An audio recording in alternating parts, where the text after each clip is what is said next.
Operation সিঁদুরের সাফল্যে বাজি ফাটিয়ে আনন্দ উচ্ছ্বাস পুরুলিয়াতে। কিছুদিন আগে কাশ্মীরের পেহেলগাঁওতে নৃশংস জঙ্গি হামলার ঘটনা ঘটে। সেই ঘটনার বদলা নিল ভারত। পাকিস্তানে ঢুকে 9টি জঙ্গি ঘাঁটি গুঁড়িয়ে দিল ভারতীয় সেনাবাহিনী।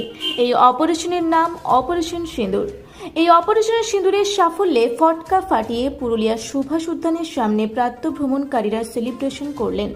পাশাপাশি কাশ্মীরের ঘটনার বদলা নেওয়ার জন্য ভারত সরকারের প্রশংসা করলেন তারা।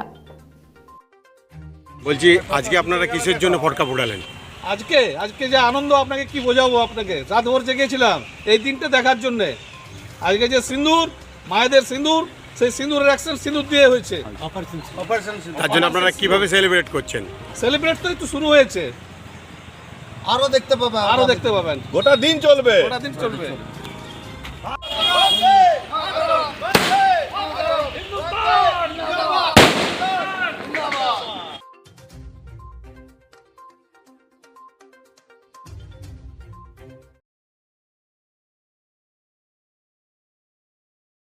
পুরা ব্লকের লধুরকা গ্রামের অদূরে অবস্থিত দৌলত পাবলিক স্কুলের দখলে থাকা বেশ কিছু জমি নিয়ে শুরু হয়েছে আইনি জটিলতা। 1197 দাগের যে বেলাবহল মৌজা এবং 2239 দাগের যে লধুরকা মৌজা, এই দুটো জমি আপনারা প্লিজ কেউ কিনবেন না, কারণ আপনারা বিপদে পড়তে পারেন, আইনি একটা লড়াইতে পড়ে যেতে পারেন। জমিটা একদম ডিসপিউটেড, ফলে একটু সাবধানে থাকবেন।